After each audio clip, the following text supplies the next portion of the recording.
Welcome to the Partardez channel. Today, we explain Prophets Kings 2, chapter 25 in a clearer and simple way, step by step. We're going to dive right into this historical text and explore its plain meaning. We'll be looking closely at what tradition calls the Peshat. That's the direct, literal text in its historical context without adding any complex symbolism. We're basically breaking down exactly what happens at the very end of the book of Kings. But to really grasp the weight of this chapter, we need just a quick moment of context. Let's remember exactly where we are in the story. King Nebuchadnezzar of Babylon is the absolute, undisputed superpower of the ancient Near East. He had actually installed Zedekiah as a puppet king over Judah.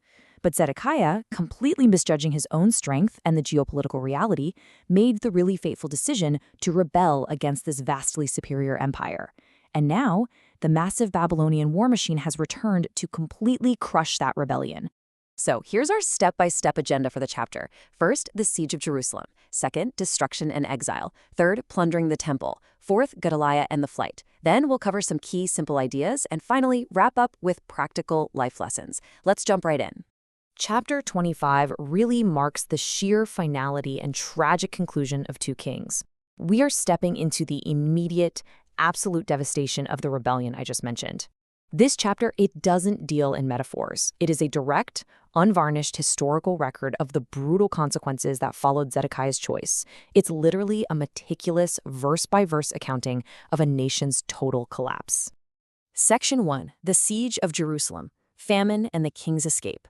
Let's start with the climax of the siege, described step by step right in the first 7 verses. The text paints a highly precise picture of when and how Jerusalem began to collapse. Verse 1 tells us that in the 9th year of King Zedekiah's reign, in the 10th month, on the 10th day, Nebuchadnezzar marched against Jerusalem with his entire army. They encamped outside and built siege works entirely around the city. You have to understand, this wasn't some quick, glorious battle. It was a slow, agonizing stranglehold. By the time we hit the 11th year of Zedekiah's reign, specifically the 9th day of the 4th month, the situation inside those walls is just absolutely dire. The text explicitly states the famine became so severe that there was no bread left for the people. We're talking total agricultural and economic failure. Daily life for Jerusalemite at this moment meant absolute starvation, sheer terror, and the horrifying reality that their walls were just holding back an enemy while they slowly starved to death inside.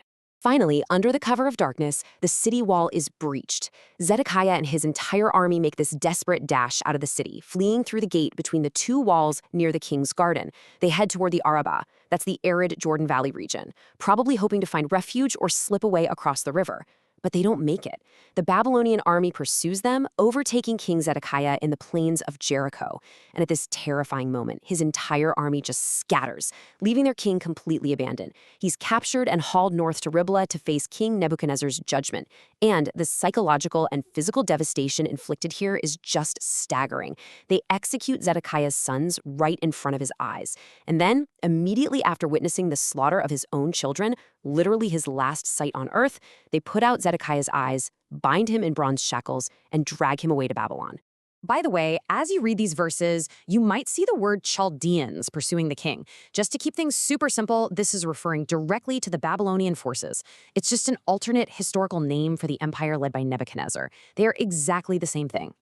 Moving on to Section 2, Destruction and Exile, the Fall of the City. Let's look at verses 8 through 12 and then 18 through 21 to see how the physical city itself is systematically dismantled. On the 7th day of the 5th month, which aligns with the 19th year of Nebuchadnezzar's reign, an official named Nebuzaradan arrives in Jerusalem. He's the commander of the imperial guard. And listen, he is not there to govern or negotiate. His sole purpose is demolition. Nebuzaradan systematically sets fire to the most vital structures of the nation. He burns down the temple of the Lord, the royal palace, and all the houses of Jerusalem. The text specifically notes that every important building is torched.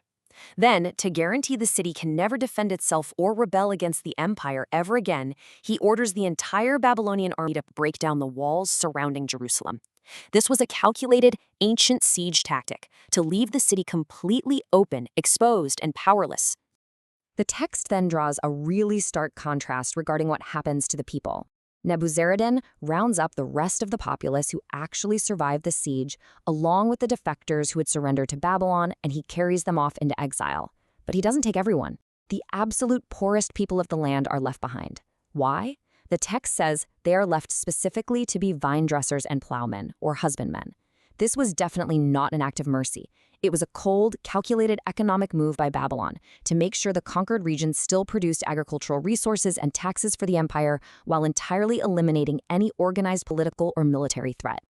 Meanwhile, the leadership that stayed in the city, they couldn't escape. Verses 18 to 21 tell us, Nebuzaradan arrested Sariah the chief priest, Zephaniah the second priest, 3 doorkeepers, the military officer in charge of fighting men, 5 royal advisors, the chief scribe of the army, and 60 remaining men. He targeted these specific people because they were the operational, military, and religious backbone of the state. They were brought to the king of Babylon at Riblah and executed. The text solemnly wraps up this section with a devastating reality. So Judah went into captivity away from her land. Section 3. Plundering the Temple, the Loss of the Sacred. Verses 13 through 17 pivot to a very factual cataloging of what was taken from the holy site. The Babylonians completely stripped the temple of its wealth. To them, these weren't sacred artifacts. They were just raw economic resources to fund their sprawling empire. They broke up massive bronze structures and hauled away all the smaller tools used for the temple service: the pots, shovels, wick trimmers, and dishes.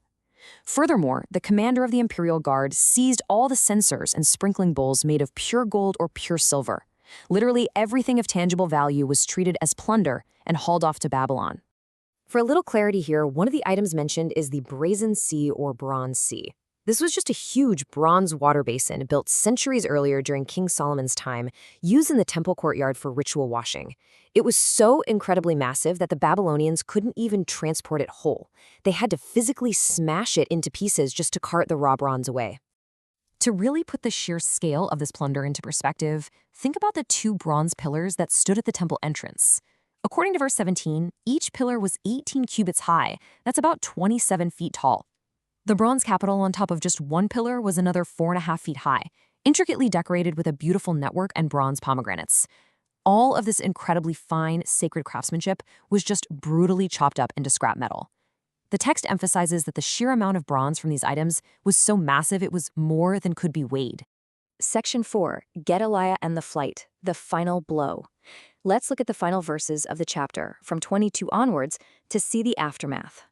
King Nebuchadnezzar appoints a Judean named Gedaliah as governor over those poorest people left behind. Surviving military officers actually come out of hiding to meet him at Mizpah. Gedaliah makes an oath to reassure them, saying, "Settle down in the land and serve the king of Babylon, and it will go well with you." But then, in the 7th month, a man named Ishmael, who was of royal blood, takes 10 men and assassinates Gedaliah and his men. This triggers utter panic. Fearing severe retaliation from Babylon, all the remaining people, from the least to the greatest, flee the land entirely and run to Egypt. But importantly, the chapter doesn't end on total despair. Verses 27 to 30 strictly lay out one final event. In the 37th year of exile, the new Babylonian king, Evil Merodach, releases Judah's former king, Jehoiachin, from prison. He speaks kindly to him, gives him a seat of honor above other captive kings, and provides for him every single day for the rest of his life. So a tiny, unexpected seed of hope actually remains. Part 5. Key Simple Ideas, Understanding the Peshat. Okay, stepping back from the chronological timeline for a second, let's pull out the core concepts of what we just read.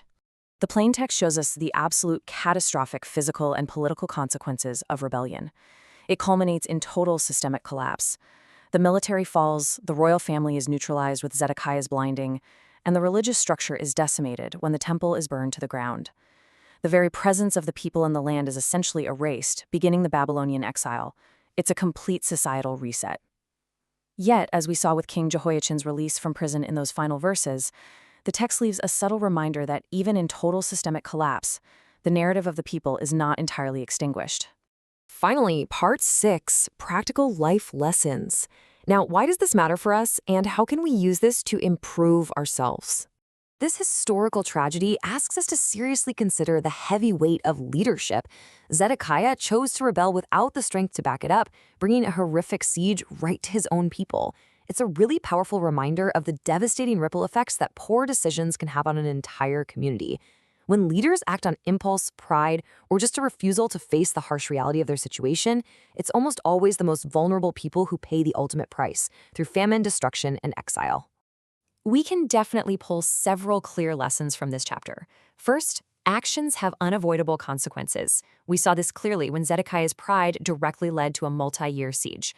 Second, acting out of sheer desperation often just compounds a tragedy. When the remaining people fled to Egypt out of total panic after Gedaliah's assassination, they abandoned the very land they were meant to cultivate.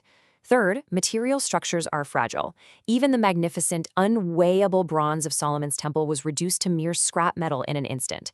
And finally, the text underscores the vital importance of seeking stability and peace, much like Gedaliah briefly attempted to do before his life was cut short. This grim reality leaves us with a final thought to reflect upon. How do we ensure our own foundations, our communities, our values, and our decision-making don't crumble from the inside out before the external challenges even arrive?